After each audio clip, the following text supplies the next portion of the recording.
തിന്നോ, 3 നേരവും മുടങ്ങാണ്ട് തിന്നോ.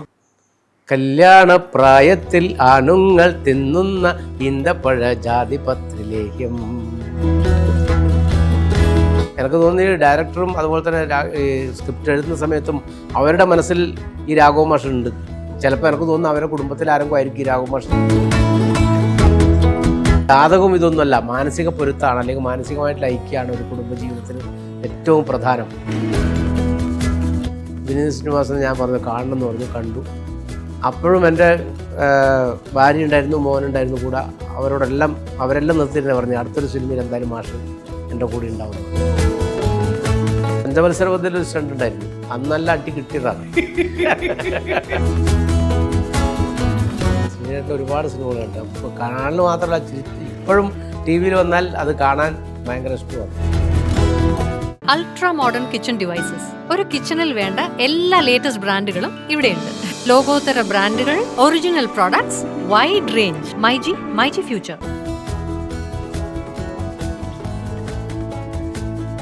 നമസ്കാരം. ഒരു സിനിമ കണ്ട് കഴിഞ്ഞ ദിവസം കണ്ട് അന്ന് തന്നെ റിവ്യൂ ചെയ്തു. അതിന് സിനിമ കോഴിക്കോട് വീണ്ടും കണ്ടു. വീണ്ടും സിനിമ കാണാനുള്ള ഒരു തിരക്കിലാണ്. അതിൻ്റെ ഇടയ്ക്കാണ് നമ്മുടെ അച്ഛനെ കിട്ടി. അച്ഛനാരാന്ന് അറിയില്ലേ? അച്ഛൻ ഒരുമാതിരി അഭിനയം അച്ഛായത്. ഇങ്ങനെയൊക്കെ അഭിനയിക്കാവോ അച്ഛൻ?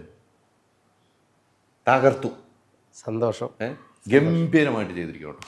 നിങ്ങൾ ചെയ്ത സിനിമകളെല്ലാം ഗംഭീരമാണ്. അതിനപ്പുറത്തേക്ക് മറ്റൊരു സിനിമ, ഒരു ജാതകം മാറ്റി എഴുതി എല്ലാവരുടെയും. തിയേറ്ററിൽ പോയി പടം കണ്ടു, എന്നിട്ടൊരു അവിടെ ആളുകളുമായിട്ട് ഇൻട്രാക്ഷൻ ചെയ്യണ കണ്ടു. പയ്യന്നൂർ അർച്ചനയിൽ പോയി സിനിമ കണ്ടു. അതിനുശേഷം ആ അർച്ചനയിൽ നിന്ന് സിനിമ കണ്ടു. രണ്ടാമത്തെ ദിവസം അവിടെ അതിൻ്റെ ആഘോഷം ഉണ്ടായിരുന്നു, അതും കഴിഞ്ഞു. പിന്നെ പാക്കനാർ ടാക്കീസ്, ചെറുവത്തൂർ പാക്കനാർ, അവിടെയും പോയി സിനിമ കണ്ടു. മൊത്തത്തിൽ എങ്ങനെ തോന്നി? നല്ല അഭിപ്രായമുണ്ട്. ആളുകൾക്ക് ഇഷ്ടപ്പെട്ടത് മാത്രമല്ല, ആളുകൾ കണ്ടവർ കുറേ കാലത്തിനടുക്ക് നന്നായി ചിരിക്കാൻ പറ്റിയൊരു സിനിമ എന്നാണ് എല്ലാവരുടെയും പൊതുവിലെ അഭിപ്രായം. എൻ്റെ സുഹൃത്തുക്കളായിട്ടുള്ളവരും നാട്ടുകാരും എല്ലാം വിളിച്ചു പറയുന്നതാണ്. ഏറ്റവും നന്നായി ചിരിച്ചു. വൈഫുണ്ടോ? അമ്മ കുടുംബത്തോടെ തന്നെ പോയി കണ്ടു. നല്ല അഭിപ്രായം പറഞ്ഞു. ഭാര്യ ഉണ്ടായിരുന്നു, മക്കളും കൂടെ നാട്ടിലുണ്ട്, രണ്ടാളും കണ്ടു. ഒന്നിച്ചന്നെ പോയി കണ്ട്. എനിക്ക് ഒരേ സീനുകൾ എടുത്ത് പറയാൻ പറ്റില്ല, കാരണം സിനിമ കാണാനുള്ളവർ ഇനിയും കാണാണ്ട്. ഒന്ന് സീനുകൾ എടുത്ത് പറയില്ല. എന്നെ ഏറ്റവും കൂടുതൽ ചിരിപ്പിച്ച ഒരു സീൻ സെക്കൻഡ് ഹാഫിൽ ഒരു സീനുണ്ട്. അത് നമുക്ക് പിന്നീട് വീട്ടിൽ വന്നിട്ട് ആലോചിച്ചും ചിരിക്കേണ്ട ഒരു ഇതിലേക്ക് പോയി. ആ ഒരു സീൻ ചെയ്യുമ്പോൾ എന്തായിരുന്നു? സീൻ പറയാതെ തന്നെ നമ്മൾ ചോദിക്കുന്നു. സീൻ പ്രേക്ഷകരെയും കാണാറുണ്ട്. ആ സീൻ ചെയ്യുമ്പോൾ എങ്ങനെയായിരുന്നു? ആ സീൻ ഒന്ന് നമ്മുടെ സംവിധായകൻ പിന്നെ പറഞ്ഞു തന്നു ഇങ്ങനെയാണെന്ന സംഭവം. അതുപോലെ തന്നെ ഇതിൻ്റെ സ്ക്രിപ്റ്റ് റൈറ്ററും സംവിധായകനും കൂടി ഇതിൻ്റെ കൂടെ തന്നെ ഉണ്ടായിരുന്നില്ലാണ്. സാധാരണ സ്ക്രിപ്റ്റ് എഴുതി കൊടുത്തു കഴിഞ്ഞാൽ അദ്ദേഹത്തിൻ്റെ ഒരു റോള് കഴിഞ്ഞു, പിന്നെ സംവിധായകൻ ഏൽപ്പിച്ചിരുന്നില്ല. പക്ഷേ ഇത് നേരെ വിപരീതമാണ്. രണ്ടുപേരും ഒരുമിച്ച് തന്നെ ഉണ്ടായിരുന്നില്ലാണ്. അതുമാത്രമല്ല വിനീത് ശ്രീനിവാസിൻ്റെ ഒരു നല്ല സപ്പോർട്ടും അതുണ്ടായിരുന്നു. അതുകൊണ്ടാണ് ചിലപ്പോൾ നിങ്ങൾ ഇഷ്ടപ്പെട്ട ഒരു സീൻ ഉണ്ടായതെന്നുള്ളതാണ്. ഒരു അച്ഛനും ഒരു അമ്മയും വന്ന് അത് കഴിഞ്ഞിട്ട് ആ സീൻ അച്ഛൻ കണ്ടിട്ട് അമ്മയുടെ അടുത്ത് പോയി പറയുന്ന ഒരു വല്ലാത്തൊരു മൂവ്മെന്റ് ഉണ്ടായിരുന്നു. അത് ഇങ്ങനെയൊക്കെ ഉണ്ട്, പേരൻസ് ഉണ്ട്. തീർച്ചയായിട്ടും ഇല്ലേ? തീർച്ചയായിട്ടും അതൊരു വലിയ സന്തോഷമുള്ള കാര്യമാണ്. അതായത് മകൻ പെണ്ണന്വേഷിച്ച് പോകുന്നു, സംഗതി നടക്കുന്നില്ല. അപ്പോൾ ആളുകളൊക്കെ പറഞ്ഞ് അല്ലേ, ഓരോരാളും പല രീതിയിലല്ലേ കമൻസ് പറയുന്നത്. അപ്പോൾ അതെല്ലാം അല്ല എന്ന് തിരിച്ചറിയുമ്പോൾ ഉണ്ടാകുന്നൊരു സന്തോഷമുണ്ടല്ലോ, അത് വല്ലാത്തൊരു സന്തോഷമായിരുന്നു. പക്ഷെ ഇതിനകത്ത് ആ ഇന്റർവ്യൂവിന് മുമ്പ് നമ്മൾ പക്കാ വിളിക്കുന്നത് പരസ്യമായിട്ട് കുണ്ടൻ എന്നൊരു വിളിയുണ്ട്. കുണ്ടൻ എന്നൊരു വിളിയിൽ തിയേറ്ററിൽ കയ്യടിയങ്ങ് തുടങ്ങിക്കഴിഞ്ഞാൽ തീർന്നവരെ കയ്യടിയാണ്. എന്നുവെച്ചാൽ വിനീതിനെ പിന്നെ കാണുമ്പോൾ കയ്യടിയങ്ങ് തുടങ്ങി. പിന്നെ അച്ഛനെ കാണുമ്പോൾ കയ്യടി. അച്ഛൻ്റെ ആശുപത്രിയിലുള്ള ഒരു സീനൊക്കെ അതിനപ്പുറത്തേക്ക് കയ്യടിയാണ്. അപ്പോൾ ഭാര്യയോട് പറയുന്ന ഒരു ഡയലോഗുണ്ട്. ഭാര്യയോട് പറയുന്ന ഡയലോഗ് എങ്ങനെയാണ് പറയണ? അത് ആ ഡയലോഗ് പറയാൻ കുഴപ്പമൊന്നുമില്ല. നീ ആ പേര് പറഞ്ഞിട്ട് പറയാനുണ്ടല്ലോ, എല്ലാരും ഇറങ്ങിപ്പോകാൻ പറഞ്ഞിട്ട് ഭാര്യ ഇപ്പൊ അടുത്തിരിക്കുമല്ലോ, നിന്റെ പേര് ജയേഷാന്ന്. അപ്പൊ ഭാര്യയുടെ എക്സ്പ്രഷൻ ഉണ്ട്. അങ്ങനെ എല്ലാം കൊണ്ട് മനോഹരമായി. പിന്നീട് ആ കല്യാണം ആലോചിക്കുമ്പോൾ ആ പാട്ട് മോഹൻചേട്ടൻ തന്നെ ആ സ്ക്രിപ്റ്റിൽ ഉണ്ടായിരുന്ന പാട്ടായിരുന്നു. ഏത് നിങ്ങൾ പാടുന്നില്ല? മറ്റേ ജാതിപത്രി ലേഹ്യം ആ സ്ക്രിപ്റ്റിലുണ്ടത്. അത് അദ്ദേഹം രാകേഷ് മണ്ടോടിയുടെ ഒരു സംഭാവന. അത് ട്രെയിലറിലൊക്കെ ഉള്ളതുകൊണ്ട് അത് നമുക്ക് പറയുന്ന ഒരു തടസ്സമില്ലാത്ത ചോദിക്കുന്നത്. അത് കഴിഞ്ഞിട്ട് ആ വന്ന് അത് കഴിഞ്ഞ് ആ പാട്ടൊന്നും കൂടെ നമുക്ക് പാടിയാലോ? പാടാലോ. കല്യാണ പ്രായത്തിൽ ആണുങ്ങൾ തിന്നുന്ന ഈന്തപ്പഴ ജാതിപത്രിലേഹ്യം. അത് ഇന്നലെ തിയേറ്ററിൽ നിങ്ങൾ വേറെ രീതിക്ക് പാടി കേക്ക് മുറിക്കുമ്പോൾ. അതെങ്ങനെയാണ് പാടിയ? കല്യാണ പ്രായത്തിൽ പെണ്ണുങ്ങൾ ചൂടുന്ന കന്മദപ്പൂ കണ്ണമ്പൂ ഉണ്ടോ. അത് പഴയ സിനിമ പാട്ടത്. അതെടുത്ത് അപ്പം തന്നെ ഓർത്തിരുന്ന് പാടിയതുള്ള അല്ലേ? ഇത്തരം സിനിമകൾ അഭിനയിച്ചതിന് താങ്കൾ രാഷ്ട്രീയക്കാരനാണ്, അതിനപ്പുറത്തേക്ക് ഒരു വലിയ സിനിമാ പ്രേമിയാണ്. ഇങ്ങനത്തെ സിനിമ കണ്ടിറങ്ങുമ്പോൾ പല ആളുകളും പല രീതിക്ക് സംസാരിച്ചിട്ടുണ്ട്. മാഷെ ഈ അഭിനയം കൊള്ളാം, ഇങ്ങനത്തെ ഒരു സബ്ജക്റ്റ് എങ്ങനെ ഉണ്ടായിരുന്നു? അങ്ങനെ ചോദിച്ച കുറച്ച് സുഹൃത്തു വല ഉണ്ടായിരുന്നു ഈ സിനിമ കണ്ടിട്ട്. അവരോടൊക്കെ ആയിട്ട് എങ്ങനെയാണ് സംസാരിച്ചത്? സിനിമ കണ്ട് അന്നത്തെ ദിവസം തന്നെ പല ആളുകളും നേരിട്ട് തന്നെ പറഞ്ഞിരുന്നു. ഇപ്പോൾ എനിക്ക് തോന്നുന്നു ഇന്നാത്താൻ കേസ് കൂട് ആ സിനിമ കഴിഞ്ഞ സമയത്ത് നിരന്തരം ഫോൺ കോളായിരുന്നു. പക്ഷെ ഇപ്പോൾ അതേ ഒരു അവസ്ഥയിലാണ് ഇപ്പോൾ ഈ സിനിമ ഇറങ്ങിയപ്പോൾ. അതിനുശേഷം കുറേ സിനിമ ഇറങ്ങി. പക്ഷേ ഇത് ഗുരുവായൂരമ്പലം നടയിലൊക്കെ വിളിയുണ്ടായിരുന്നു, പക്ഷേ അത്രത്തോളം ഉണ്ടായിരുന്നില്ല. പക്ഷേ ഇപ്പോൾ ഈ ഇന്നാത്താൻ കേസ് കൂടുതലെ സിനിമയ്ക്ക് ശേഷമുള്ളൊരു നിരന്തരമായ വിളിയും ഫോൺ മെസ്സേജും വരുന്നത് ഈ സിനിമ കണ്ടതിന് ശേഷമാണ്. വിനീതിനെ സംബന്ധിച്ചോളം വിനീതിൻ്റെ കരിയറിൽ വേറൊരു ടൈപ്പ് സിനിമയാണ്. അദ്ദേഹം തകർത്താടി തന്നെ പറയാം. വിനീതുമായിട്ട് എങ്ങനെ ഉണ്ടായിരുന്നു ലൊക്കേഷനുള്ള ഒരു കോംബോ? ഞാൻ യഥാർത്ഥത്തിൽ പിന്നെ അദ്ദേഹത്തിൻ്റെ ഒരു നാത്താൻ കേസ് കൂടുതൽ സിനിമ ഇറങ്ങിയ സമയത്ത് അദ്ദേഹത്തിൻ്റെ വീഡിയോ ഉണ്ടായിരുന്നു. ഇതുപോലൊരു ഇൻ്റർവ്യൂവിൽ അദ്ദേഹം പറഞ്ഞിരുന്നു. അദ്ദേഹം പറഞ്ഞത്, ഞാൻ ഒരു സിനിമ ചെയ്യുന്നുണ്ടെങ്കിൽ ഞാൻ അങ്ങനെ ആരും റെക്കമെൻഡ് ചെയ്താലൊന്നും ഞാൻ ആരും എടുക്കില്ല. പക്ഷേ എനിക്ക് ചില ആളുകൾ ഇഷ്ടപ്പെട്ടാൽ ഞാൻ എന്തായിരിക്കും. അങ്ങനെ ആ കൂട്ടത്തിൽ പറയുന്ന സമയത്ത് പറഞ്ഞാണ് ഇന്നാത്താൻ കേസ് കൂടെ അദ്ദേഹത്തിനായിട്ട് എനിക്കൊന്നും ഒരു പരിചയമില്ല. ഇന്നാത്താൻ കേസ് കൂടിലെ ജഡ്ജിനെ ഞാൻ എന്തായാലും വിളിക്കും, ഒരു സിനിമയിൽ വിളിക്കുന്നത്. അപ്പോൾ വിളിക്കുമെന്ന് പറഞ്ഞപ്പോൾ എൻ്റെ അടുത്ത നാട്ടിൽ അവിടെ ഒരു ക്ഷേത്രമുണ്ട്, അവിടെ ഉത്സവം, കൊട്ടനശ്ശേരി, വലിയ വെടിക്കെട്ടിലെ വെള്ളൂർ കൊട്ടനശ്ശേരി. ആ അമ്പലത്തിൽ ഗാനമേളക്ക് വന്നിരുന്നത്. അപ്പോൾ ഈ ആളുകൾ ജനക്കൂട്ടം എന്ന് പറഞ്ഞാൽ ഭയങ്കര ജനക്കൂട്ടം, അങ്ങോട്ട് കയറാൻ പറ്റാത്ത അവസ്ഥയായിരുന്നു. അപ്പോൾ ആ സമയത്ത് ഞാൻ ഈ സിനിമ ഇറങ്ങിയ സമയത്ത് അടുത്ത സംഘാടകരെന്തായാലും എന്നെ അതിനകത്ത് കൊണ്ടുപോയി. വിനീത് ശ്രീനിവാസൻ ഞാൻ പറഞ്ഞു കാണണമെന്ന് പറഞ്ഞു. കണ്ടു. അപ്പോഴും എൻ്റെ ഭാര്യ ഉണ്ടായിരുന്നു, മോനുണ്ടായിരുന്നു കൂടെ. അവരെല്ലാം നിർത്തിയിട്ട് പറഞ്ഞു അടുത്തൊരു സിനിമയിൽ എന്തായാലും മാഷ് എൻ്റെ കൂടെ ഉണ്ടാവും എന്ന് പറഞ്ഞു. അതുപോലെ ഈ കഥ പറയാൻ വരുന്ന നമ്മളെ ഡയറക്ടറാണ് എന്നോട് കഥ പറയാൻ വരുന്നത്. അതെ, കഥ പറഞ്ഞു. അപ്പോൾ അങ്ങനെ ഒരു അവസരം കിട്ടി. അതുമാത്രമല്ല, അദ്ദേഹം പറഞ്ഞ വാക്ക് പാലിച്ചൊന്നുമല്ല, അദ്ദേഹത്തിൻ്റെ കൂടെ അഭിനയിക്കാനും കഴിഞ്ഞു. അത് നല്ല ഒരു ഹിറ്റ് സിനിമയായി മാറുകയും ചെയ്തതിൽ വളരെ സന്തോഷമുണ്ട്. ഈ ആദ്യ വിനീതുമായിട്ട് അഭിനയിക്കുമ്പോൾ വിനീത് ഡയറക്ടറാണ്, ഒരു നടനാണ്, ഒരു ഗായകനാണ്, എല്ലാ മേഖലയിലും കൈവച്ചാണ്. വിനീതുമായിട്ട് ആദ്യം എടുക്കുന്ന സീനുകൾ എടുക്കുമ്പോൾ എങ്ങനെയായിരുന്നു മാഷുമായിട്ടുള്ള ആ കോമ്പിനേഷൻ വർക്ക് ചെയ്യുമ്പോൾ? എനിക്ക് സത്യത്തിൽ ഞാൻ പലപ്പോഴും പറഞ്ഞു, നമ്മളെ ചാക്കോച്ചനായിട്ട് ആദ്യത്തെ ഒരു സിനിമയിൽ അഭിനയിക്കുമ്പോൾ എനിക്കൊരു സിനിമയിൽ അഭിനയിക്കുന്നൊരു ഫീലേ ഉണ്ടായിട്ടില്ല. എന്നൊരു സാധാരണഗതിയിൽ അഭിനയിക്കുക. അത് ചാക്കോച്ചൻ എന്നോടുള്ളൊരു സ്നേഹവും അതുപോലെ തന്നെ ഒരു കോമ്പിനേഷനും ഒക്കെ വളരെ നന്നായിട്ട് വർക്ക് ചെയ്തില്ല. അതുമാത്രമല്ല, അതിൻ്റെ ഒരു ഗുണം ഉണ്ടായെന്ന് പറഞ്ഞാൽ രാജേഷ് മാധവൻ, അതുപോലെ തന്നെ സുധീഷ്, അതുപോലെ തന്നെ രതീഷ് ബാലകൃഷ്ണൻ മുതൽ അവരെല്ലാം ഒരു കട്ട സപ്പോർട്ട് ഉണ്ടായിരുന്നു ആ സമയത്ത്. നമ്മൊരു സിനിമാ ലൊക്കേഷനിലാണ് അല്ലെങ്കിൽ ഷൂട്ടിംഗ് നടക്കുന്ന ഒരു സമയമാണെന്നുള്ളൊരു തോന്നലേ എനിക്ക് ഉണ്ടായിട്ടേ ഇല്ല. അങ്ങനെ വളരെ ഫ്രീ ആയിട്ട്, നേരത്തെ പരിചയമുള്ളവരൊന്നുമല്ല, പക്ഷെ എന്നാൽ പോലും അവിടെ എത്തിയപ്പോൾ നല്ലൊരു പരിചയവും സ്നേഹവും എല്ലാം കാണിച്ചു. അതിനേക്കാൾ ഉപരിയായി ഈ സിനിമയിലും വിനീത് ശ്രീനിവാസന് ഞാൻ ശരിക്കും പറഞ്ഞാൽ അദ്ദേഹം ഇങ്ങനെ ആവും എന്ന് ഞാൻ പ്രതീക്ഷിച്ചതേ അല്ല. അല്ല, ആളുകൾ പലപ്പോഴും നമ്മൾ സിനിമയിൽ കണ്ട ആളുകളെല്ലാം വ്യക്തിപരമായി നമുക്ക് അത്രത്തോളം സ്നേഹം തരണമെന്നില്ലല്ലോ. പക്ഷെ അതിലുപരിയായി അദ്ദേഹത്തിൻ്റെ ഭാഗത്തുനിന്നുണ്ടായിട്ടുള്ളൊരു സപ്പോർട്ടുണ്ട്. അതുപോലെ തന്നെ നമ്മളെ ഡയറക്ടറായാലും സ്ക്രിപ്റ്റ് റൈറ്ററായാലും രചിത മധുവായാലും ആ ഗ്രൂപ്പിലുള്ള എല്ലാ ആളുകളുമായിട്ട് നല്ല ബന്ധം സ്ഥാപിക്കാൻ പറ്റും. ആ ഒരു എനർജി അല്ലെങ്കിൽ ഒരു കെമിസ്ട്രിയാണ് ശരിക്കും പറഞ്ഞാൽ സിനിമയിൽ വർക്കായിരിക്കുന്നു. വിജയം. ഈ ഓരോ സീൻ കഴിഞ്ഞ് കഴിയുമ്പോൾ നിങ്ങൾ സംസാരം ഉണ്ടാവും അല്ലേ, ഡയറക്ടറും മാഷും വിനീതൊക്കെ ആയിട്ട്. അങ്ങനത്തെ സീനുകളാണല്ലോ കൂടുതൽ. അത് കഴിയുമ്പോൾ ഇരുന്നുള്ള സംസാരിക്കുമ്പോൾ മെയിനായിട്ട് മനസ്സിൽ ഓർത്തു വരുന്ന അവിടെ ഉണ്ടായ ഒരു സംസാരം എന്തായിരിക്കും? ചില സീനുകൾ നിങ്ങൾക്ക് തന്നെ ചിരി അടങ്ങാൻ പറ്റാത്ത സീനുകൾ എടുത്തിട്ടുണ്ട്. ആ സമയത്തുണ്ടായ സംസാരം എന്തായിരിക്കും ഓർത്തു വരും? ആ സമയത്ത് ഒന്ന് നമ്മളെ ഈ മൃദുൽ നായരുണ്ടല്ലോ, അദ്ദേഹമാണ് ഇതിനൊക്കെ ഒരു കമൻസ് ഇടയ്ക്കിടയ്ക്ക്. വിനീത് ശ്രീനിവാസൻ അങ്ങനെ കമൻസ് ഒന്നും പറയുന്നില്ലെങ്കിലും അദ്ദേഹം പറയുന്നുണ്ട് ചില കാര്യങ്ങളിൽ നമ്മളോട് വന്ന് പറയുന്നുണ്ടെങ്കിൽ പോലും കട്ടക്ക് പറയൽ മൃദുല് ആണ്. ചില അഭിപ്രായങ്ങൾ അതും വളരെ പോസിറ്റീവായിട്ടുള്ള അഭിപ്രായങ്ങൾ, അതിൻ്റെ ഒരു ഗുണം നമുക്ക് ഈ സിനിമയിൽ. ഡബിങ് സമയത്ത് മാത്രം, ഡബിങ് വേർഷൻ മാത്രമേ കണ്ടിട്ടുള്ളൂ മാഷ്. സിനിമ ആദ്യമാണ് കാണുന്നത് തിയേറ്ററിൽ വെച്ചാണ് കാണുന്നത്. ഡബിങ് സമയത്ത് ചിലത് കാണുമ്പോൾ ഡബിങ് സമയത്ത് ചിരി അടക്കാൻ പറ്റാത്ത ഒരു സീൻ എന്തായിരിക്കും മാഷിന് സ്വയം ഡബ് ചെയ്യുമ്പോൾ?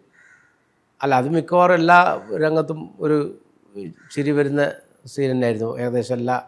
അതായത് പ്രത്യേകിച്ച് അങ്ങനെ ഒരു ഏരിയ പറയാനില്ല. ഇഷ്ടപ്പെട്ട എല്ലാ രംഗവും ഇഷ്ടപ്പെടും. ഇത്തരം ഒരു സിനിമകൾ ഒരു മെസ്സേജും കൂടെ ഇതിനകത്ത് പറയുന്നുണ്ട് അല്ലേ? തീർച്ചയായും. നമ്മൾ ആദ്യം ഈ സിനിമ കാണുന്നവർ വിചാരിക്കും ഇത് ഏടത്തേക്കായി ഈ സിനിമ പോകുന്നതിലൊരു തോന്നലുണ്ടാവും അല്ലേ? പക്ഷേ പിന്നീടാണിത് മനസ്സിലാവുന്നത്. അവസാനത്തെ ഒരു ഡയലോഗ് മതി എല്ലാത്തിനും അല്ലേ?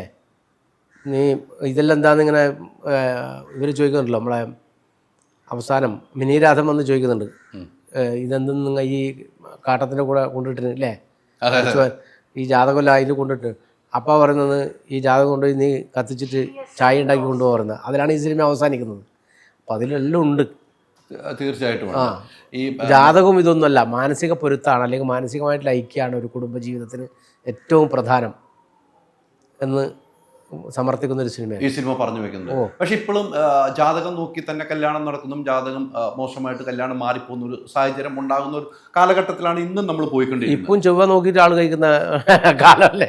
ഏതോ ചൊവ്വ എവിടെയില്ല ചൊവ്വ നോക്കിയിട്ട്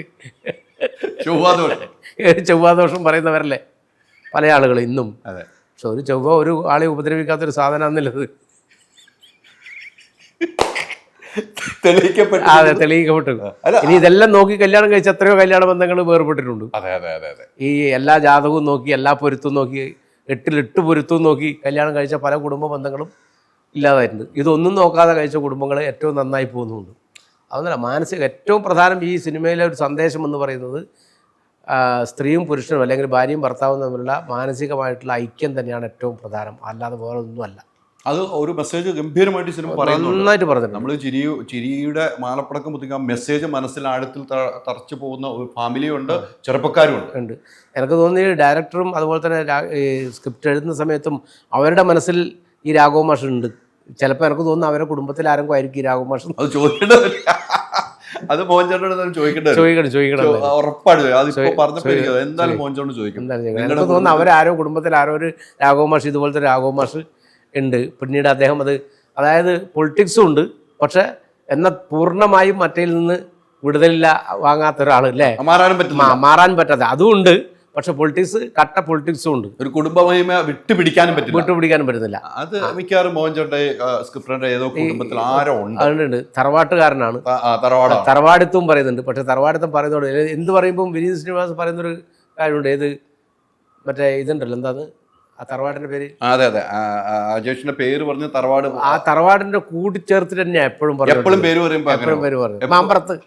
മാമ്പറത്ത് രാഘവനും മാമ്പറത്ത് ജയേഷും നടക്കില്ല, അങ്ങനെ പറയുന്നത് എല്ലാം അങ്ങനെയാ പറയുന്നത്. തറവാടിന്റെ മഹിമ അവിടെ സൂക്ഷിക്കുന്നു.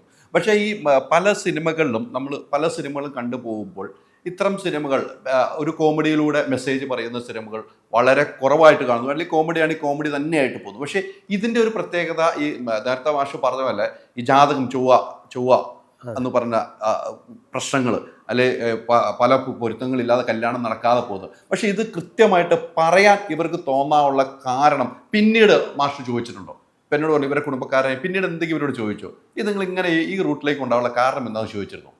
അല്ല, പലപ്പോഴായിട്ട് ഈ നമ്മൾ ഫ്രീ ആയിരിക്കുന്ന സമയത്ത്, ഭക്ഷണം കഴിച്ച് വെറുതെ ഇരിക്കുന്ന സമയത്തെല്ലാം ചർച്ച ചെയ്യുമ്പോൾ മനസ്സിലായി എന്തോ ഒരു ചെറിയൊരു ഹിൻഡ് ചില കാര്യങ്ങളിലെല്ലാം നമുക്ക് മനസ്സിലായിരുന്നു. പക്ഷെ അത് പൂർണ്ണമായിട്ടും പറയാൻ വേണ്ടി പറ്റില്ല.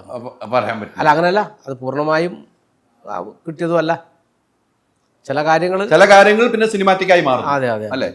വിനീത് എന്നോട് പറഞ്ഞ, വിനീത് കുറെ നാളുകൾക്ക് ശേഷം സ്വന്തം ഭാഷയിൽ എന്ന് വെച്ചാൽ തലശ്ശേരിക്കാരനാണല്ലോ, ആ ലാംഗ്വേജിൽ സംസാരിക്കാൻ പറ്റിയെന്നുള്ളതാണ് ഏറ്റവും പ്രത്യേകതയായിട്ട് ഞാൻ കാണുന്നത്. അപ്പൊ മാഷ് കാസർഗോഡ് വരുന്നു, വിനീത് തലശ്ശേരി, പിന്നെ ഇതിനകത്ത് കുറെ കണ്ണൂരുകാരുണ്ട്. അങ്ങനെ അവിടെ ആ ഏരിയയിലുള്ളവരാണ് കൂടുതലും വരുന്നത്. അത്തരം ഒരു സ്ലാങ് ഒരു സിനിമയ്ക്ക് എപ്പോഴും വിജയം കാണുന്നുണ്ട് എന്ന് വിശ്വസിക്കുന്നുണ്ട്. അപ്പം മാഷ് വേറെ ഭാഷയിൽ വന്ന് അഭിനയിക്കുക, അല്ലെങ്കിൽ വേറെ തിരുവനന്തപുരത്ത് വന്ന് അഭിനയിക്കുമ്പോൾ മാഷിന് അതിൽ നിന്നും മാറാൻ പറ്റാതെ തിരുവനന്തപുരം പെട്ടെന്ന് പിടിക്കാൻ പറ്റുമോ? അങ്ങനെ എന്തെങ്കിലും? അതൊന്നും ഒരു ബുദ്ധിമുട്ടായിട്ട് തോന്നിയിട്ടില്ല. അതിപ്പം എന്ന് പറഞ്ഞാൽ ഗുരുവായൂരമ്പല നടയിലും ഒരു പ്രയാസമില്ലാണ്ട്, അത് നമ്മളെ കാസർഗോഡ് സ്ലാങ്ങേ അല്ലല്ലോ. അതെ അതെ അല്ല. ഇതിപ്പോൾ എന്ന് പറഞ്ഞാൽ തലശ്ശേരി, പാട്യം, അതുപോലെയുള്ള ആ പ്രദേശത്തെല്ലാം ഉള്ളതാണ്. എന്തേനും അല്ലേ? അതെ അതെ. ഇയൻ്റെ അമ്മ ആ പാട്ടിൽ തന്നെ ഉണ്ടല്ലേ? ആ പാട്ടില് ആ അത് ശൈലജ ടീച്ചറിൽ എപ്പോഴും പറയുമ്പോൾ സംസാരിക്കുമ്പോൾ എല്ലാം ആ ഒരു പറഞ്ഞു പോകുന്നുണ്ട്. ഇയൻ്റെ അമ്മ ആ ഒരു സാധനം വരുന്നുണ്ട്, അവരെല്ലാം സംസാരിക്കുമ്പോൾ വരുന്നുണ്ട്. മാഷിന്റെ കൂടെ പേരായിട്ട് അഭിനയിച്ച ചേച്ചി ഗംഭീരമായിട്ട് അഭിനയിച്ചിട്ടുണ്ട്. അതിനൊരു സംഭവം എന്ന് പറഞ്ഞാൽ ഞാനും അദ്ദേഹവും പിന്നെ കോറസ് കലാസമിതി മാണിയാട്ടിൻ്റെ നാടകത്തിൽ ഒന്നിച്ച് അഭിനയിച്ചത്. അതെ. ആ കോറസ് കലാസമിതി മാണിയാട്ടിൻ്റെ നാടകം സിന്ധു ശാന്തമായി ഒഴുകുന്നില്ല നാടകത്തിൽ നമ്മൾ മുമ്പും അഭിനയിച്ചിട്ടുണ്ട്. ഇപ്പോൾ ഈ അവസാനമായിട്ട് കോറസിൻ്റെ നാടകത്തിലാണ് ഒന്നിച്ച്. ഇപ്പോഴും നാടകത്തിൽ അഭിനയത്തിന്റെ പോകാറുണ്ട്. ഇപ്പം ഈ തിരക്കിൻ്റെ സമയത്ത് പോകാൻ പറ്റുന്നില്ല. ആ സിനിമ കോറസിൻ്റെ നാടകം എന്ന് പറഞ്ഞാൽ പല സ്ഥലത്ത് നമ്മൾ പോയി അവതരിപ്പിക്കുകയും ചെയ്തു. തിരുവനന്തപുരത്ത് പോലും ആ നാടകം നമ്മൾ അവതരിപ്പിച്ചിട്ടുണ്ട്. അന്ന് രചിത മിനി രാധനുണ്ട്. അപ്പോൾ അതിൻ്റെ ഒരു ഗുണം നമുക്കിതിന് കിട്ടിയതില്ല. ഈ വീട്ടിൽ കുറേ സീനുകളുണ്ട് അല്ലേ? തറവാട് വീട്ടിൽ തന്നെയാണ് മിക്കവാറും കുറേ എല്ലാം സീൻ ഉണ്ടായത്. കുറേ സീനുകളുണ്ട്. ആ തറവാടിൽ കല്യാണം കഴിച്ചു വന്ന് നിൽക്കുന്ന മകളുണ്ട്, അവരുടെ കുട്ടികളുണ്ട്. പിന്നീട് ആ ഒരു കല്യാണാലോചനയ്ക്ക് പോകുമ്പോൾ ആ തറവാട്ടിലുണ്ടാകുന്ന പറഞ്ഞ രസകരമായ മുഹൂർത്തങ്ങളുണ്ട്. കല്യാണ വീട്ടിൽ ഇങ്ങനെ ഒരു ആക്ഷൻ, കല്യാണ വീട്ടിലൊരു ആക്ഷനിൽ എനിക്ക് ഏറ്റവും ഇഷ്ടം മാഷ് പോയിട്ട് കുറച്ച് ഡയലോഗും ഇടിയും വെക്കുന്ന ഒരു സാധനങ്ങളുണ്ട്. അതെടുക്കുമ്പോൾ എങ്ങനെയായിരുന്നു? അതായത് പിന്നെ ഈ ജോലിസിനോട് ചോദിക്കുന്നുണ്ട്. അതാ ഭയങ്കര സീനാണ്. ജോലിസിനോട് ചോദിക്കുന്ന ചോദ്യം എന്ന് പറഞ്ഞാൽ പറയാമല്ലേ, ഞാൻ എല്ലാം കൂടെ പറഞ്ഞ അവസാനം ചവിട്ടിയിട്ടുള്ള സീൻ. അതെ, ആ ചവിട്ടിയിട്ട സീൻ എന്ന് പറയുന്നതിൻ്റെ അവസാനം ചോദിക്കുന്നുണ്ട്, ഇത് കണ്ടെത്താൻ വേണ്ടി പറ്റിയില്ല എനിക്ക്, ഈ ഒളിച്ചോടുന്ന് കണ്ടെത്താൻ വേണ്ടി പറ്റിയില്ല എനിക്ക് എന്ന് ചോദിക്കുന്നുണ്ട്. ഇതെല്ലാം കണ്ടെത്തിയത് എനിക്ക് ഒളിച്ചോടുന്ന് കൂടെ കണ്ടെത്താൻ പറ്റണ്ടേ? അപ്പൊ എന്തൊരു ജോലിസ്, എന്ത് ജോലിസാന്ന് ചോദിക്കുന്നുണ്ട്. ആ സ്റ്റണ്ടിന്റെ രംഗങ്ങൾ എങ്ങനെയായിരുന്നു കൈകാര്യം ചെയ്തത്? ഇടിക്കാൻ പോകുന്നുണ്ട്. പിന്നെ ഇവരെല്ലാം കൂടി പിടിക്കുന്നുണ്ടല്ലോ, പൂജയും അതുപോലെ തന്നെ കട്ടും എല്ലാവരും കൂടി എന്നെ പിടിച്ചു നീക്കുന്നുണ്ട്. അച്ഛനായി കളിക്കുന്നു, മാറി നിൽക്കുന്ന അറ്റാക്ക് വന്ന ആളാണ്, നിങ്ങൾ മാറി നിൽക്കുന്നു പറയുന്നുണ്ട്. ആ സീൻ എങ്ങനെ കൈകാര്യം ചെയ്ത്? ഒരു സ്റ്റണ്ടിലൊക്കെ വരുമെന്ന് വെച്ചാൽ മാഷേ അല്ല, ഈ സ്റ്റണ്ടിലേക്ക് പറഞ്ഞാൽ ഞാൻ പിന്നെ നമ്മളെ പഞ്ചവത്സര പദ്ധതിയിൽ ഒരു സ്റ്റണ്ട് ഉണ്ടായിരുന്നു, അന്ന് നല്ല അടി കിട്ടിയതാണ്. പഞ്ചവത്സര പദ്ധതിയിൽ സിജു വിൽസണുമായിട്ടുള്ള അടി നടന്നത്. അന്ന് അടി കിട്ടി. അടി കിട്ടി, ഇന്ന് അടി കൊടുത്തു. ഇടയ്ക്ക് ഒന്ന് മാറി നിൽക്കേണ്ട വന്നു. അതെ മാറിയിട്ടുണ്ട്. ഒരു കുടുംബ സിനിമകളിലെ വിജയങ്ങൾ പല രീതിക്കായിരിക്കാം. കുടുംബ സിനിമകൾ പല രീതിക്കായി. ഇപ്പൊ മാഷ് തുടക്കത്തിൽ പറഞ്ഞില്ലേ, കുറെ നാളായി ഇങ്ങനെ ചിരിക്കാൻ, മനസ്സോട് ചിരിക്കാൻ സിനിമകളില്ലായിരുന്നു. നമ്മൾ കണ്ട സിനിമകളെല്ലാം മനസ്സോട് ചിരിക്കാൻ വളരെ ചുരുക്കം സിനിമകൾ. സീരിയസ് ആണ്, സീരിയസ് കുറ്റാന്വേഷണം അതുപോലെയുള്ള സിനിമകൾ സീരിയസ് അത് ആസ്വദിക്കുന്നുണ്ട് ഒരുപാട് ആളുകൾ. 100%. അതിന്റെയൊക്കെ ഏറ്റവും വലിയ വിജയമല്ലേ ഉണ്ണിമൂന്നിന്റെ സിനിമ. എല്ലാ സിനിമകളും ആസ്വദിക്കുന്നുണ്ട്, ഒരു മാറ്റമില്ല. ഇത് വേറൊരു ടൈപ്പ് ആസ്വാദനം. പൊന്മാനാണെങ്കിലും വേറെ രീതിക്ക് അതും ആസ്വദിക്കുന്ന ആളുകൾ കാണുന്നുണ്ട്. ഇത് ഈ പറഞ്ഞ പോലെ മനസ്സ് കയറി കുറേ ചിരിക്കാം. നമുക്ക് തുടക്കം മുതൽ അവസാനം വരെ ചിരിക്കാനുള്ള സിനിമ. പണ്ടൊക്കെ അങ്ങനത്തെ സിനിമകൾ വരുന്നത്. ചില സ്ഥലങ്ങളിൽ നമുക്ക് ശ്രീനിവാസൻ ചേട്ടനെ കാണുന്നുണ്ടോ? ധ്യാനിലൂടെ, വിനീതിലൂടെ ഞാൻ കാണുന്നുണ്ട്. ഞാൻ നല്ലോണം കാണുന്നുണ്ട് പല സിനിമയിലും. ഇപ്പൊ പൊന്മുട്ടയിടുന്ന അല്ലേ സിനിമയിലും അതിലെല്ലാം ഓരോ സീനും ഇങ്ങനെ മനസ്സിൽ ഓർമ്മ വരുന്നുണ്ട് ആ സമയത്തും. ഈ പറഞ്ഞ പോലെ എനിക്ക് കല്യാണ വീട്ടിൽ നിന്ന് വിനീത് ഇറങ്ങി വരുമ്പോൾ എനിക്ക് ശ്രീചേട്ടൻ്റെ പല സിനിമയിലും കാണും. ആ വരവ് തിരിച്ചു വന്ന് ഇങ്ങനെ ദേഷ്യപ്പെട്ട് വരുന്ന ഒരു സാധനം ഉണ്ടല്ലോ. അങ്ങനെ കുറേ ശ്രീനിവാസൻ ചേട്ടൻ, പഴയ കാലത്ത് ശ്രീചേട്ടൻ കൃത്യമായിട്ട് വിനീതിന് കൊണ്ടുവരാൻ പറ്റിയിട്ടുണ്ട്. നന്നായിട്ട് കൊണ്ടുവരാൻ പറ്റി. എല്ലാ റിവ്യൂസും അത് പറയുന്നുണ്ട്. ഈ ശ്രീചേട്ടൻ്റെ സിനിമകൾ ഒത്തിരി കണ്ടിട്ടുണ്ടാണ്. അത് എല്ലാം മിക്കവാറും സിനിമകൾ കണ്ടിട്ടുണ്ട്. ശ്രീചേട്ടൻ്റെ ഒരുപാട് സിനിമകൾ കണ്ടു. ഇപ്പോൾ കാണാൻ മാത്രമല്ല, ഇപ്പോഴും ടി വിയിൽ വന്നാൽ അത് കാണാൻ ഭയങ്കര ഇഷ്ടമാണ്. ഈ മാഷിനെ സംബന്ധിച്ചുള്ള ഇത്തരം കഥാപാത്രങ്ങൾ കോമഡി ആണല്ലോ, ആളുകൾ ചിരിപ്പിക്കുക എന്നുള്ളത് അതാണ് സന്തോഷമുള്ള കാര്യം. സന്തോഷമുള്ള അത്ര എളുപ്പമല്ല ചിരിപ്പിച്ചെടുക്കാൻ എളുപ്പമല്ല ആളുകളെ. അത്തരം ഒരു കഥാപാത്രം ചെയ്യുമ്പോൾ മാഷിൻ്റെ ഒരു സാഹചര്യം, ഒരു ജീവിത പശ്ചാത്തലം, ഇതെല്ലാം ഉണ്ട്. അതിൽ നിന്നും മാറിയാണ് ചിരിപ്പിച്ചെടുക്കുന്നത്. രാഷ്ട്രീയക്കാരനാണ്, ആ രാഷ്ട്രീയക്കാരിൽ നിന്ന് മാറിയൊരു സിനിമയിലെ കലാകാരനായി, നാടക കലാകാരനായിരുന്നു. നാടകത്തിൽ നിന്നും അത്ര ചിരിപ്പിക്കലിന് അപ്പുറം കരയിപ്പിക്കൽ വലിയ പാടാണ് നാടകത്തിൽ. പക്ഷെ സിനിമയിൽ ചിരിപ്പിക്കാനാണ് പാടുന്നത് എനിക്ക് തോന്നുന്നു. അത് രണ്ടുമുള്ള വ്യത്യാസം എങ്ങനെയായിരിക്കും, നാടകവും സിനിമയായിട്ടുള്ള മാഷിൻ്റെ വ്യത്യാസം? ഞാൻ നാടകത്തിലും സീരിയസ് ആയിട്ടുള്ള കഥാപാത്രം ചെയ്തിട്ടുണ്ട്, അതേപോലെ തന്നെ ചിരിപ്പിക്കുന്ന കഥാപാത്രം ചെയ്തിട്ടുണ്ട്. നമുക്കെല്ലാം ഒരു ഗുണം എന്ന് പറഞ്ഞാൽ തെരുവ് നാടകം കളിച്ചിൻ്റെ ഒരു ഗുണമായിരുന്നു. തെരുവ് നാടകം കളിക്കുമെന്ന് പറഞ്ഞാൽ മുമ്പിൽ നിൽക്കുന്ന ആളുകളോട് നമ്മൾ നേരിട്ട് പറയുന്നതല്ലേ, അവരെ കണ്ണിൽ നോക്കി പറയുന്നതാണ്. അപ്പോൾ ചിരി നമുക്ക് കാണാൻ വേണ്ടി പറ്റും.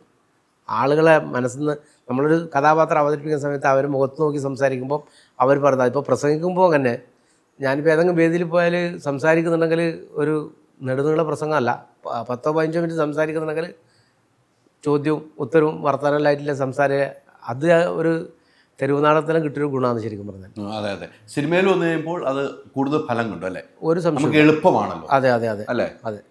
ചിരിക്കണം, നമുക്ക് ഇപ്പം നേരത്തെ വന്ന് നേരിട്ട് നാടകത്തിൽ കാണാം, പക്ഷെ തിയേറ്ററിൽ നമ്മളിങ്ങനെ സ്ക്രീനിൽ നിൽക്കുമ്പോൾ ആ പല സൈഡിൽ നിന്ന് കയ്യടിയും ചിരി വരും, മനസ്സിലുണ്ടാകുന്ന സന്തോഷം വരുന്നല്ലേ, വലിയ സന്തോഷം തന്നെയാണ്. നമ്മളെ ചുറ്റും ഇരുന്ന ആളുകൾ ഇത് നമ്മളൊരു ഡയലോഗ് പറയുന്ന സമയത്ത് ആളുകൾ കൈയടിക്കുന്നുണ്ടെങ്കിൽ അത് വലിയ സന്തോഷം തന്നെയല്ലേ. അത് കഴിഞ്ഞിട്ട് നമ്മൾ സ്ക്രീനിൽ കണ്ട ആൾ നമ്മൾ എഴുന്നേറ്റേക്കുമ്പോൾ അവരുടെ ഒരു വാത്സല്യവും സ്നേഹവുമായി എങ്ങനെ ഉണ്ടാവും?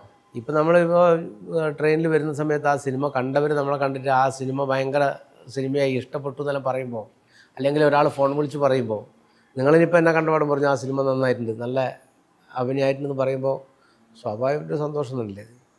ഈ വീട്ടിൽ രസകരമായ മുഹൂർത്തങ്ങൾ ഉണ്ടാവുമല്ലോ ഈ സിനിമ കണ്ട് കഴിഞ്ഞിട്ട് വീട്ടിൽ ചെന്ന് കഴിയുമ്പോൾ? വീട്ടിൽ ചെന്നപ്പോൾ അവർ ഓരോ ഡയലോഗെല്ലാം പറയുന്നുണ്ട്. എൻ്റെ മരുമകളുടെ മോനുണ്ട്, ഓനിപ്പോൾ ഈ ഡയലോഗ് പറഞ്ഞ് ചിരിക്കുന്നു. ചില ഡയലോഗ് ഓന് പറയുന്നില്ല, ചില ഡയലോഗ് അല്ല ചിരി പറഞ്ഞ് അത് പറഞ്ഞുകൂടാ, അത് കുഞ്ഞാമൻ തന്നെ പറയുന്ന പറയല്. അത് പറയും എന്നെ വിളിക്കൽ മാമൻ എന്ന് വിളിക്കുന്നതിന് പകരം കുഞ്ഞാമൻ എന്നാ വിളിക്കുന്നത്. അത് അങ്ങനെ പറയും, ഞാൻ പറയില്ല, അത് ഓൻ പറയില്ല. ഈ പാട്ട് ഈ സിനിമ കണ്ട് വന്നിട്ട് വൈഫ് വന്നു കഴിഞ്ഞിട്ട് വീട്ടിൽ വന്നിട്ട് പറഞ്ഞേക്കുന്ന ഡയലോഗ് ഏതായിരിക്കും? നിങ്ങളാ ചെയ്ത ആ സ്ഥലം ഉണ്ടല്ലോ എന്ന് പറഞ്ഞു. ഇപ്പം മാമ്പറത്ത് രാഘവൻ എന്നെല്ലാം പറയാൻ തുടങ്ങി, ആ പേരിൽ അറിയപ്പോ വീട്ടിൽ വിളി തുടങ്ങി അല്ലേ. അമൃത രാഘവൻ എന്നുള്ള സാധനം എനിക്ക് തോന്നുന്നു മോഹൻ ചേട്ടനും ഈ സ്ക്രിപ്റ്റ് റൈറ്ററും ആദ്യം കണ്ടത് മാഷിൽ തന്നെയാണ് ഞാൻ അറിഞ്ഞത്. അല്ല, എന്നോട് പറഞ്ഞത് പിന്നെ ശ്രീനേട്ടൻ വേണ്ടി ചെയ്യാൻ വേണ്ടിട്ട് പറഞ്ഞ റോളാണ്. അല്ല, ശ്രീനേട്ടന് വയ്യാന്ന് പറഞ്ഞപ്പോൾ വേറെ ആരിലേക്കും പോയില്ല. അത് എനിക്ക് സന്തോഷമായി. ശ്രീനേട്ടന് അതായത് ഇത്രയും വലിയൊരു കലാകാരൻ ചെയ്യാൻ വേണ്ടി പറഞ്ഞ റോൾ, അദ്ദേഹത്തിന് ആരോഗ്യ പ്രശ്നമില്ലപ്പോൾ സ്വാഭാവികമായിട്ടും എന്നിലേക്ക് വന്നു എന്ന് പറഞ്ഞാൽ, ഞാൻ എല്ലാ സ്ഥലത്തും പ്രസംഗിക്കാൻ പോയാലെല്ലാം ഓരോ സ്ഥലത്ത് പോയാലും ഞാൻ പറയലുണ്ട് ശ്രീനേട്ടൻ ചെയ്യാൻ വേണ്ടി പറഞ്ഞ റോളാണ് എനിക്ക് പിന്നെ എം മോഹനൻ അതുപോലെ തന്നെ രാകേഷ് മണ്ടോടി തന്നത്. അത് ഒരു പറഞ്ഞറിയിക്കാൻ കഴിയാത്തൊരു സന്തോഷം. തീർച്ചയായിട്ടും ആ ഒരു വലിയൊരു കലാകാരൻ്റെ വേഷമാണല്ലോ നമുക്ക് നമ്മുടെ കയ്യിലേക്ക് വന്നത്. അത് ഇവർ തീരുമാനിച്ചത് അങ്ങനെയാണ്. അത് കഴിഞ്ഞപ്പോൾ വേറെ ആരും വന്നില്ല എന്ന് പറയുന്നത്. ശ്രീചേട്ടനാണെങ്കിൽ ശ്രീചേട്ടൻ തന്നെ. പക്ഷെ അവിടെയും മാഷിന്റെ കഥാപാത്രം ഉണ്ടായിരുന്നു ഞാൻ അറിഞ്ഞത്. എങ്കിലും ആ സിനിമയിൽ മാഷിന് ഒരു കഥാപാത്രം ഉണ്ടായിരുന്നു. മാഷിനെ ഒഴിവാക്കില്ലായിരുന്നു. അങ്ങനെ സംഭവം ഉണ്ടെന്ന് എന്നോട് പറഞ്ഞത്. ഏതാണെന്നോട് പറഞ്ഞില്ല, ഏതാന്ന് എന്നോട് പറഞ്ഞില്ല. പക്ഷെ അതൊന്നും കൂടെ ഡെവലപ്പ് ആവും, അങ്ങനെ ഡെവലപ്പായിട്ടായിരിക്കും വരുന്നതെന്ന് പറഞ്ഞു. ചെറിയ വേഷങ്ങളിലാണ്, പക്ഷെ കുറേ ആളുകൾ ഇതിനകത്ത് അഭിനയിച്ചു. ഒരുപാട് ആളുകൾ, ഒരുപാട് ആർട്ടിസ്റ്റ് ഇതിലുണ്ട്. ഇവരൊക്കെ ആയിട്ട് എങ്ങനെയായിരുന്നു?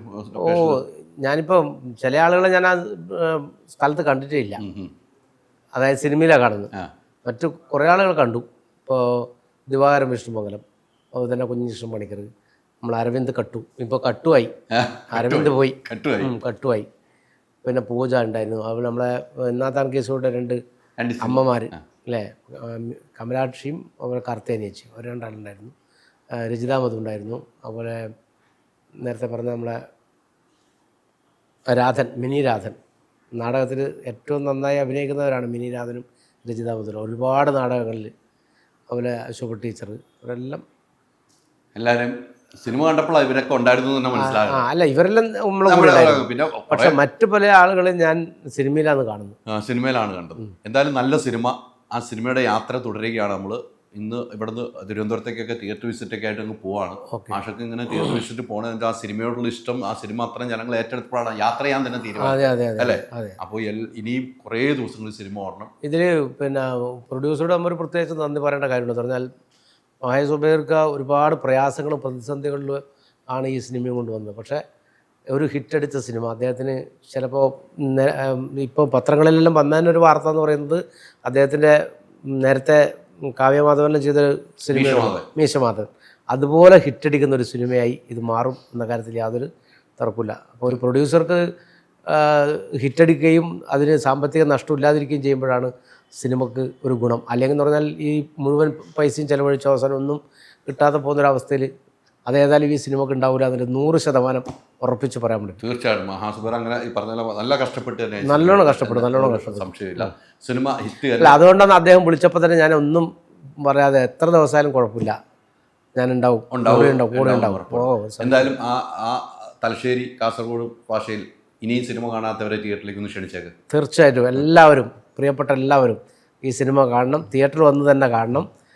എന്തായാലും ഇഷ്ടപ്പെടും. ചിരിക്കാനുള്ള ഒരവസരം നഷ്ടപ്പെടുത്തരുതെന്ന് വിനീതമായി എല്ലാവരോടും അഭ്യർത്ഥിക്കുകയാണ്. തീർച്ചയായിട്ടും. അപ്പോൾ എത്രയും പെട്ടെന്ന് ഇനി കാണാത്ത ഒരു സിനിമ കാണാൻ ഇനിയും പോവുക. അത്രമാത്രം ചിരിക്കാനുള്ള ഉറപ്പുള്ളത് തന്നെ. അന്ന് ഞാൻ റിവ്യൂ പറഞ്ഞപ്പം നിങ്ങൾ കൊടുക്കുന്ന പൈസയ്ക്ക് മുതലാകുമെന്ന് പറഞ്ഞാൽ അത് ആരും അതിനെതിരെ അഭിപ്രായം പറഞ്ഞിട്ടില്ല. അപ്പോൾ ഈ സിനിമ കാണുക.